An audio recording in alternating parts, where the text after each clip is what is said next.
تو میوٹیشن کو بھی سمجھ لیں. میوٹیشن یہ ہے کہ کسی بھی کیمیکل ایفیکٹ سے یا ریڈیشن کے ایفیکٹ سے ڈی این اے کی سٹرکچر کو ڈسٹرب کیا جائے. تو یہ ریکارڈڈ بات ہے کہ کبھی بھی میوٹیشن کے ذریعے کوئی پازیٹیو تبدیلی نہیں آئی, ہمیشہ نیگیٹو تبدیلی آئی ہے. کیونکہ second law of thermo dynamics یہی ہے کہ جو ناکارگی ہے, جس کو انٹروپی کہتے ہیں فزکس کی لینگویج میں, یہ ہمیشہ بڑھتی ہے. آپ اس کو سمجھ لیں.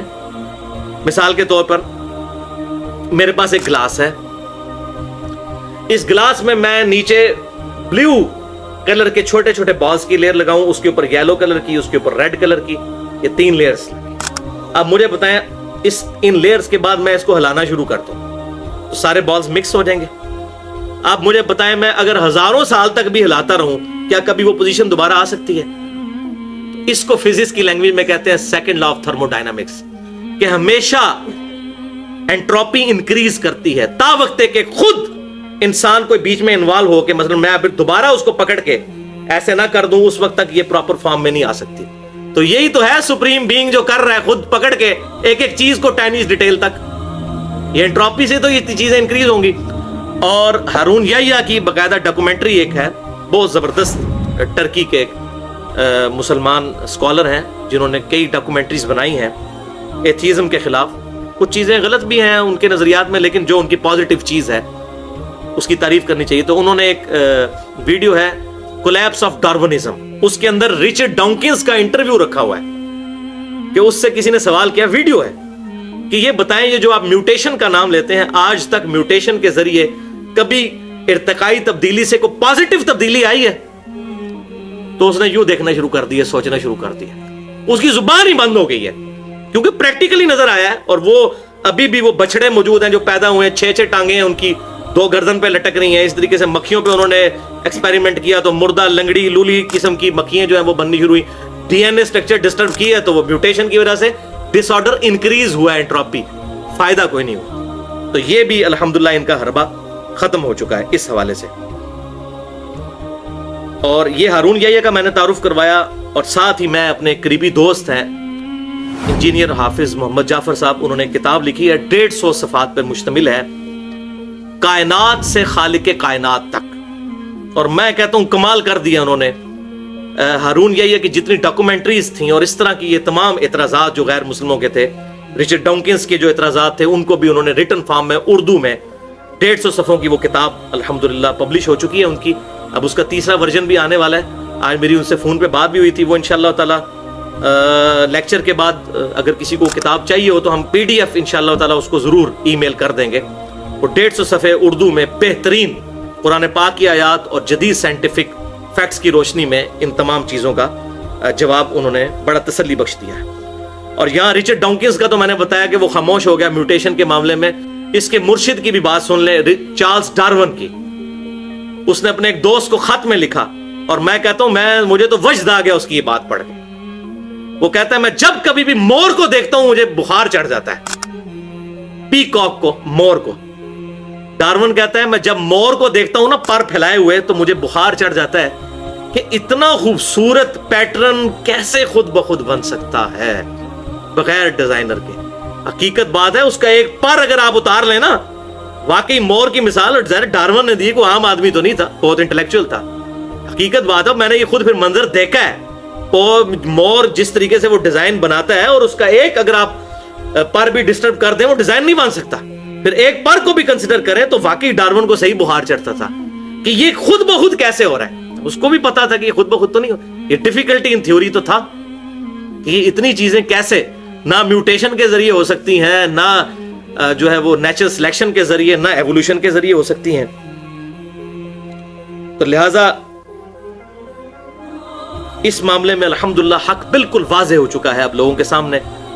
اور یہاں تک کہ اب اس پہ ایک بڑی ضرب ان پہ یہ بھی پڑی کہ فاسل ریکارڈ جو ہے وہ بھی 500 ملین ایئرز تک کا دریافت ہو چکا ہے. فاسلز یہ ہوتے ہیں کہ کوئی جانور آج سے لاکھوں سال پہلے مرا, مرنے کے بعد اس کے اوپر لاوا گر گیا, یا اس کے اوپر ایسی کوئی تہ آ گئی جس کی وجہ سے ایئر ریموو ہو گئی. تو جب ایئر ریموو ہو جائے گی تو اس کا وہ گلنے سڑنے کا پروسیس اس طریقے سے نہیں ہوتا. تو وہ پھر آپ نے دیکھا کھنڈرات کی کھدائی کے دوران وہ فاسلز نکلتے ہیں پتھروں کے اندر دبے ہوئے, تو وہ 500 ملین ایئرز پرانے فاسلز بھی شارک مچھلیوں کے، ڈریگن فلائی کے اور کیڑیوں کے، آنٹس کے ملے ہیں. ایگزیکٹ وہی ڈیزائن ہے جو آج کی شارک مچھلی دنیا میں موجود ہے.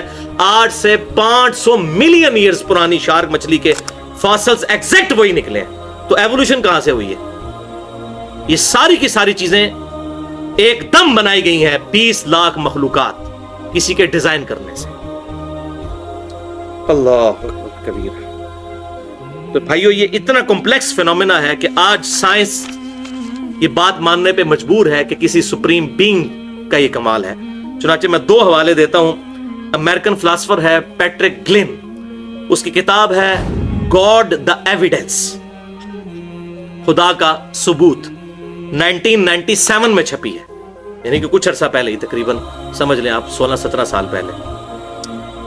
اس میں اس نے لکھا کہ گزشتہ چند دہائیوں کی سائنٹیفک ڈسکوریز نے یہ بات ماننے پر لوگوں کو مجبور کر دیا ہے کہ گاڈ ہائپوتھیسس ہی درست تھا. یعنی یہ نظریہ کہ یہ کائنات کسی گاڈ نے بنائی ہے، یہ نظریہ ہی درست ہے. وہ نظریہ کہ یہ ساری کی ساری چیزیں خود بخود بنی، یہ نظریہ درست نہیں ہے. اسی طریقے سے جارج گرینسٹائن بہت بڑا سائنٹسٹ ہے. 1988 میں اس کی کتاب پبلش ہوئی سمبیولک یونیورس. اس میں اس نے یہ بات لکھی کہ نہ چاہتے ہوئے بھی سائنس کی یہ ڈسکوریز 20ویں صدی کی کیا ہمیں اس بات کی طرف دھکیل رہی ہیں کہ ہم کسی سپریم بینگ کی تلاش میں ہیں، کسی ایک سپر نیچرل ایجنسی کی تلاش میں ہیں کہ جس نے اس کائنات کو بنایا ہے. کہ یہ اتنا کمپلیکس ڈیزائن کیسے بن گیا؟ الحمدللہ قرآن پاک میں اس کے کئی دلائل موجود ہیں، لیکن میں 3 جگہ سے آیات پیش کرتا ہوں تاکہ ہمارا ایمان تازہ ہو. اور اس کتاب نے اب آپ کو یہ سائنٹیفک باتیں سن کے یہ کتاب کی باتیں مزید کھل کے سمجھ آئیں گی. 3 مقامات سے میں نے آیات لی ہیں وجد امیز. پہلا مقام سورہ الطور کی آیت نمبر ہے 35. بسم اللہ الرحمن الرحیم. ام خلقوا من غیر شیء ام هم الخالقون. کیا یہ لوگ بغیر خالق کے پیدا کر دیے گئے یا یہ خود اپنے خالق ہیں؟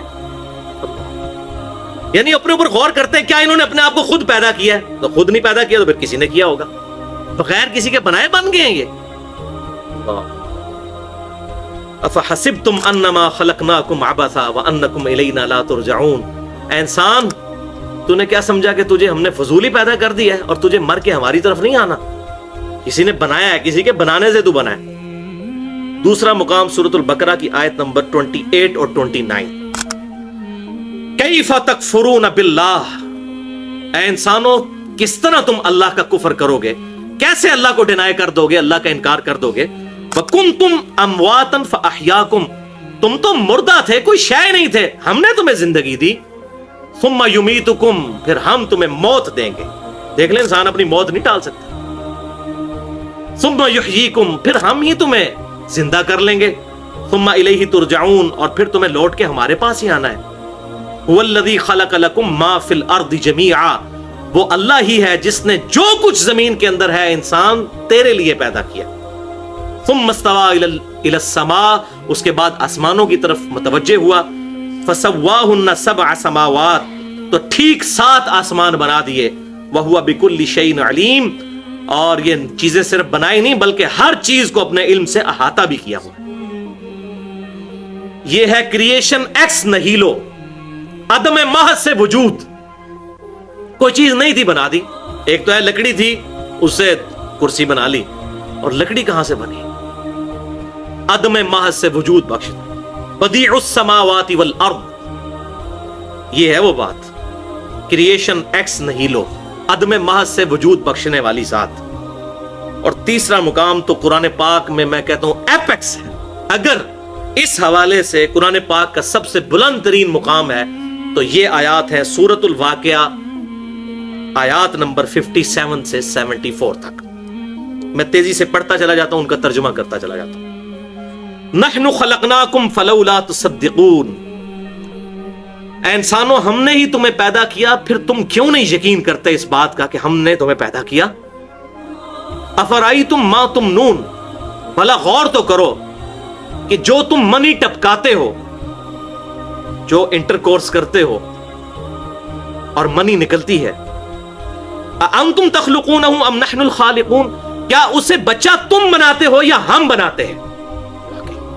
اللہ ہی بناتا ہے. زمین و آسمان کی ساری مخلوقات مل کے بچہ کیا، بچے کی ایک آنکھ نہیں کو بنا سکتا. اور آنکھ تو اتنا کمپلیکس فینامنا، آج سائنٹسٹ حیران ہے کہ آنکھیں تو اچانک نمودار ہوتی ہیں. 6-7 مہینے تک بچہ پورا بن چکا تھا، آنکھیں نہیں ہوتی، اچانک آنکھیں آ جاتی ہیں. اب مجھے بتائیں، آنکھوں میں شیشہ ہے، گوشت میں کون سا مٹیریل ہے جو شیشے میں کنورٹ ہو جائے؟ گوشت کا کوئی شیشے سے لینا دینا ہے؟ اور نہ صرف کنورٹ ہوا، پیچھے پوری بنائی ہے.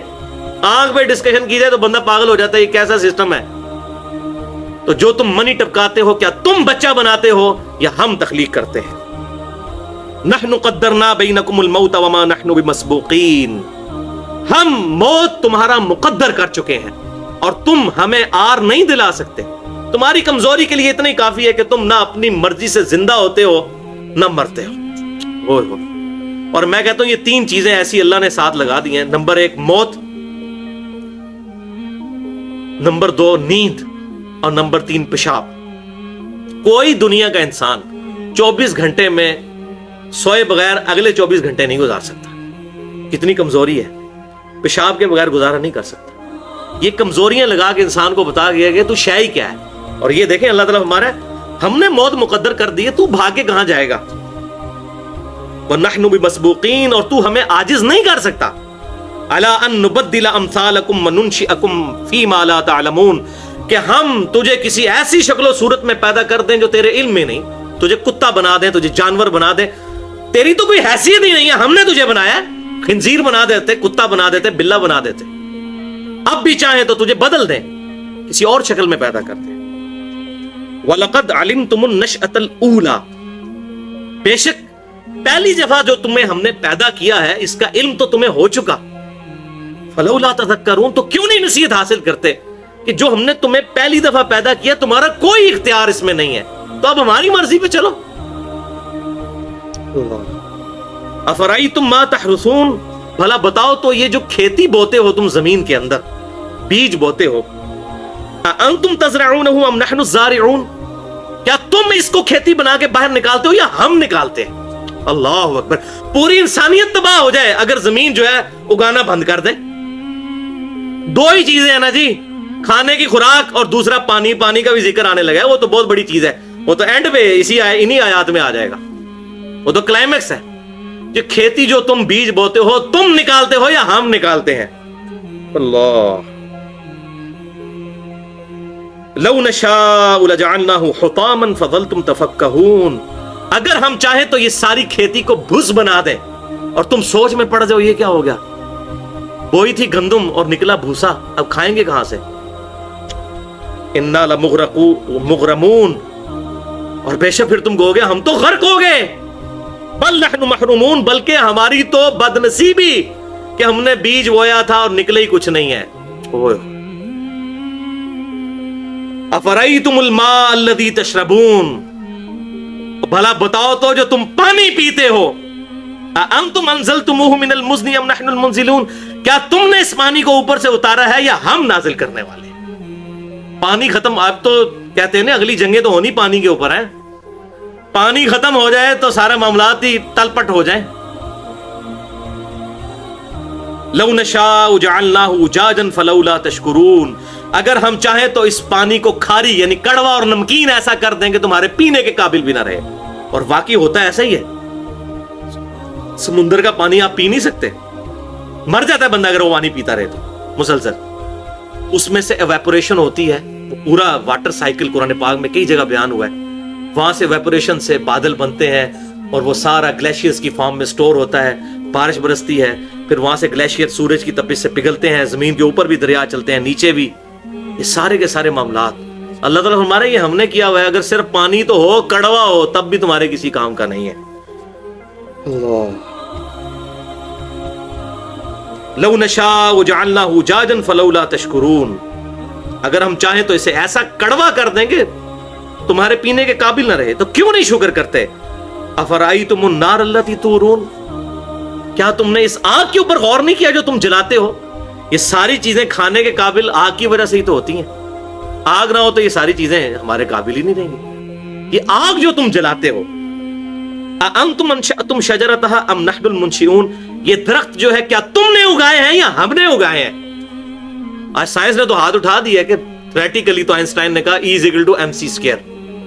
انرجی میس میں کنورٹ ہو سکتی ہے اور میس انرجی میں, لیکن دنیا میں صرف میس ہی انرجی میں کنورٹ ہو رہا ہے, انرجی میس میں نہیں ہو رہی. لکڑی اگر جلا دیں آپ, اس سے انرجی بن گئی, اس انرجی سے دوبارہ لکڑی بن سکتی ہے؟ لیکن اللہ بنا رہا ہے. سورج کی روشنی سے ٹنوں ٹن درخت روزانہ بن رہے ہیں, اربوں ٹن. وہی روشنی تو ہے فوٹو سنتھسس کے ذریعے پودے اپنی ذیلی تالیف کے ذریعے اپنی خوراک تیار کر کے وہ سورج کی روشنی لکڑی میں کنورٹ ہو رہی ہے, اور یہ کہہ رہے ہیں خود بخود ہو رہا ہے. تو خود بخود ہو رہا ہے تو آگ سے دوبارہ ذرا لکڑی بنا کے بتاؤ نا. تو یہ بات سمجھ آئی, کیا تم نے یہ درخت اگایا جس کو تم جلاتے ہو یا ہم نے اگایا؟ نحن جعلناها تذکرۃ ومتاعا للمقوین, یہ آگ تو ہم نے نصیحت کا ذریعہ بنایا ہے لوگوں کے لیے, اور اس میں سامان ضرورت بھی ہے. اس آگ کو دیکھو اور پہچانو کہ کس نے پیدا کی ہے. اب آخری آیت اس میں پھر ساتھ کہا فسبح باسم ربک العظیم, بس یہ تمام نعمتوں کے بعد تسبیح بیان کرو اس رب عظیم کی جس نے یہ ساری چیزیں بنائی ہیں. اللہ اکبر کبیرہ والحمد للہ کثیرہ وسبحان اللہ بکرۃ واصیلا, سبحان اللہ وبحمدہ عدد خلقہ ورضا نفسہ وزنۃ عرشہ ومداد کلماتہ. آخری علمی پوائنٹ نمبر 5, دل بے مانتے حجتاں ٹیر. یہ پنجابی میں ایک محاورہ ہے کہ اگر کس نے بات نہ ماننی ہو تو وہ کئی دلائل کا رد کر سکتا ہے, جھوٹے دلائل کے ذریعے حجت بازی کر سکتا ہے. بات نہ ماننی ہو تو بڑے جھوٹے دلائل دیے جا سکتے ہیں.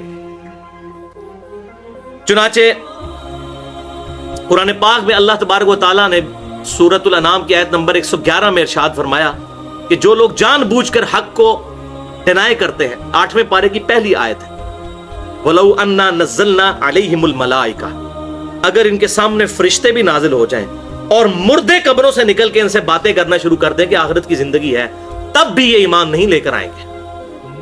وہ کہیں گے ہم پر جادو ہو گیا. اور واقعی ایسا ہی ہے. رچرڈ ڈانکنز نے بھی دا گاڈ ڈیلوژن میں رسل کا ایک جملہ نقل کیا ہے, بہت انٹرسٹنگ. رسل سے کسی نے پوچھا کہ بتاؤ کہ اگر تمہیں گاڈ نے زندہ کر لیا مرنے کے بعد, تم تو پوری زندگی یہ کہتے رہے گاڈ کوئی نہیں ہے, اگر گاڈ نے مرنے کے بعد تمہیں دوبارہ زندہ کر لیا تو پھر تم گاڈ کو کیا جواب دو گے؟ پتہ ہے اس نے کیا کہا؟ اس نے کہا کہ میں کہوں گا I didn't find enough evidence to believe in you. اے اللہ, تجھ میں یقین کرنے کے اعتبار سے مجھے کوئی پختہ دلائل دنیا میں نہیں ملے, اس لیے میں نے تجھے نہیں مانا. اب پختہ دلائل تو میں نے سورۃ الواقعہ سے گنوا دیے جو کامن آبزرویشن ہے. دل بے ایمان تے حجتاں ٹھیر. اگر دل بے ایمان ہے تو پھر بڑے نیگیٹو دلائل گھڑے جا سکتے ہیں. کاش قرآن پڑھ لیتا رسل, اور رچرڈ ڈانکنز بھی زندہ ہے. ہم تو دعا کرتے ہیں اللہ تعالیٰ اس کو ایمان کی دولت سے مشرف کرے رچرڈ ڈانکنز کو, تاکہ رچرڈ ڈانکنز کے اسلام لانے کی وجہ سے یہ اس کی ڈیلوژن کا ڈیلوژن ہو جائے گا, سارا معاملہ ڈائلیوٹ ہو جائے گا انشاءاللہ. بہرحال اس کے اگینسٹ اہل حق بھی دنیا میں موجود ہیں جو حق بات قبول کرتے ہیں. ڈاکٹر مورس بوکائل ایک فرینچ سرجن تھے, 1982 میں ان کی ڈیتھ ہوئی. انہوں نے کتاب لکھی ہے بائبل, قرآن اینڈ سائنس کے نام سے, اور انہوں نے ثابت کیا ہے کہ جتنی جدید سائنٹیفک فیکٹس اور ڈسکوریز ہوئی ہیں, قرآن پاک ان کے اوپر پورا اترتا ہے, اور بائبل میں وہ غلطیاں موجود ہیں سائنٹیفک, اس لیے کہ وہ ٹیمپرڈ ہے. اوریجنل فارم میں ہوتی, یقیناً اس میں غلطیاں نہ ہوتی. اور اسی کتاب کے خلاف پھر ولیم کیمبل نے بھی کتاب لکھی, پھر جس کے لیے ڈاکٹر ذاکر نائک نے 1 اپریل 2000 کو اس سے مناظرہ کیا تھا, اور بہت زبردست کامیاب مناظرہ, وہ نیٹ پہ رکھا ہوا ہے. تو یہ لوگ بھی موجود ہیں. اسی طریقے سے ایک اور فریڈ ہائل نامی ایک شخص ہے, بہت بڑا فلاسفر ہے. اس نے ایک جملہ کہا, اور خود رچرڈ ڈانکنز نے اس کا یہ جملہ نقل بھی کیا ہے اپنی اس کتاب دا گاڈ ڈیلوژن کے چیپٹر نمبر 4 میں. اور چیپٹر نمبر 4 میں اس نے مین باب ہی یہی باندھا ہے, دا الٹیمیٹ بوئنگ 747. تو وہ کہتا ہے جو تم کہہ رہے ہو بوئنگ 747 خود بخود بن گئے, تو سب سے بڑا بوئنگ 747 تو خود گاڈ ہے، وہ کیسے خود بخود بن گیا پھر؟ تو وہ بات میں انشاءاللہ ڈسکس کرتا ہوں، یہ آخری وسوسہ تھا اس کا۔ تو بہرحال فریڈ ہائل کا جو جملہ ہے گولڈن کوٹ، زبردست، یہ میں لفظ بلفظ پڑھ کے سناتا ہوں جو دا گاڈ ڈیلوژن میں بھی اس نے نقل کیا۔ Probability of life originating on earth is no greater than the chance that a hurricane sweeping through a scrapyard would have the luck to assemble a Boeing 747۔ Fred Hoyle کہتا ہے کہ اس بات کا امکان کہ زندگی خود بخود زمین پر پیدا ہو گئی، اس سے زیادہ امکان نہیں ہے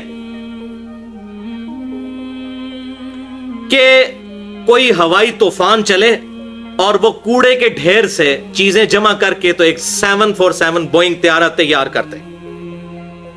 یہ تو پھر بھی ہو سکتا ہے، اس سے زیادہ مشکل فینومینا جو ہے وہ زندگی کا پروڈیوس ہونا ہے زمین کے اوپر، اور ظاہر ہے کہ ہمیں تو کبھی وہم بھی نہیں آئے گا۔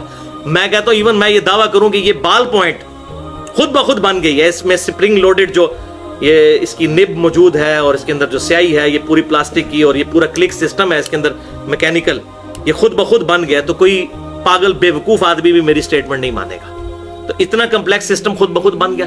تو وہ فریڈ ہائل نے بڑی زبردست بات کی کہ 747 بوئنگ طیارہ خود بخود کوڑے کے ڈھیر سے کچرا اکٹھا کرے، طوفان چلے، اندھیری چلے، اور وہ ایک 747 جو ایک سال میں تیار ہوتا ہے، بوئنگ کمپنی ایک سال میں تیار کرتی ہے کتنی محنت کے ساتھ، وہ خود بخود بن جائے۔ تو یہ تو پھر بھی پاسبل ہو سکتا ہے، لیکن انسان کا پیدا ہونا جاندار کا روئے ارض پہ، اس کی پروبیبلٹی اس سے بھی کم ہے۔ لیکن رچرڈ ڈاکنز نے بجائے اس کی یہ بات ماننے کے اس کا مذاق اڑایا، اور اس نے کہا کہ for the sake of argument ہم ایگری کرتے ہیں کہ 747 کبھی بھی خود نہیں بن سکتا، اتنی محنت سے یہ طیارہ بنتا ہے۔ تو پھر اس نے آگے سے وہ شیطنت والا سوال کیا، اس نے کہا سب سے بڑا بوئنگ 747 تو خود گاڈ ہے۔ یہ زندگی اتنی کمپلیکس ہے کہ بغیر کسی کے بنائے نہ انڈا بن سکتا ہے نہ کوئی زندہ جاندار، یہ اتنی پیچیدہ اور کمپلیکس زندگی ہے، یہ بغیر کسی کے بنائے نہیں بن سکتی، تو اس کو بنانے والا تو اس سے بھی زیادہ کمپلیکس ہوگا۔ For the sake of argument بات بڑی زبردست ہے، اس کو بنانے والا تو اس سے بھی زیادہ کمپلیکس ہوگا، وہ خود بخود اگر بن سکتا ہے تو یہ زندگی بھی خود بخود بن سکتی ہے۔ تو ہم کہتے ہیں کہ for the sake of argument ہم بھی ایگری کرتے ہیں کہ ہم جس کریٹر کی بات کر رہے ہیں بالفرض اس کو بھی کسی نے بنایا ہے، کسی ایسے کریٹر نے جو اس سے بڑا الٹیمیٹ بوئنگ 747 ہے۔ تو پھر جس نے اس کریٹر کو بنایا اس کو بھی پھر کسی نے بنایا ہوگا، اور جس نے اس کو بنایا اس کو بھی کسی نے بنایا ہوگا۔ تو یہ ایک فیکٹوریل پرابلم شروع ہو جائے گا انفینٹ تک، تو اس کے بنانے والے کو بھی کسی نے بنایا، اس کے بنانے والے کو بھی کسی نے بنایا، تو اس کا تو اینڈ ہی کوئی نہیں ہوگا، جبکہ دوسرے اینڈ پہ ریالٹی ہے کہ ہم سب موجود ہیں۔ یہ تھیوری نہیں ہے، ہم سب موجود ہیں، ہمارا کریٹر ہے۔ اچھا ہمارے کریٹر کا بھی کوئی کریٹر، اس کا بھی کوئی کریٹر، اس کا بھی کوئی کریٹر، تو یہ بات کہیں رکے گی نہیں، میتھمیٹیکلی یہ رانگ سٹیٹمنٹ اور اللاجیکل ایک فنکشن بن جائے گا، سوائے اس کے کہ یہ بات مان لی جائے کہ کوئی ایک کریٹر ایسا ہے کہ جس سے پہلے کوئی کریٹر نہیں تھا، وہ تھا ہمیشہ سے، اور اس سے یہ ساری کی ساری چیزیں اوریجنیٹ ہوئیں، تبھی تو یہ ایکویشن مکمل ہوگی کہ ہمارے بنانے والے کو کسی نے بنایا، اس کو کسی نے بنایا، اسی نے کسی نے، تو الٹیمیٹلی کسی ایک کریٹر تک ہم پہنچیں گے کہ جسے کسی نے نہ بنایا ہو، تبھی یہ ایکویشن مکمل ہوگی۔ تو بھائی وہی تو ہے لم یلد ولم یولد، جو کسی سے جنا نہیں گیا، لم یلد ولم یولد۔ اور قربان جاؤں آپ صلی اللہ علیہ وسلم کے، بخاری اور مسلم کی متفق علیہ حدیث ہے، آپ صلی اللہ علیہ وسلم نے ارشاد فرمایا کہ ایک زمانہ آئے گا کہ لوگ آپس میں یہاں تک سوال کریں گے کہ یہ کائنات اگر اللہ نے بنائی ہے تو اللہ کو کس نے بنایا ہے۔ تو رچرڈ ڈاکنز کی کتاب پڑھ کے تو مجھے وہ یقین آیا کہ واقعی آپ صلی اللہ علیہ وسلم نے سچ فرمایا تھا۔ اور ایک اور حدیث بخاری اور مسلم کی ہے، اس میں آیا کہ شیطان آتا ہے انسان کے پاس، وہ کہتا ہے یہ چیز کس نے بنائی، یہ کس نے بنائی، الٹیمیٹلی پوچھتا ہے اللہ کو کس نے بنایا۔ جب یہ کہے تو تم کہو اعوذ باللہ من الشیطان الرجیم،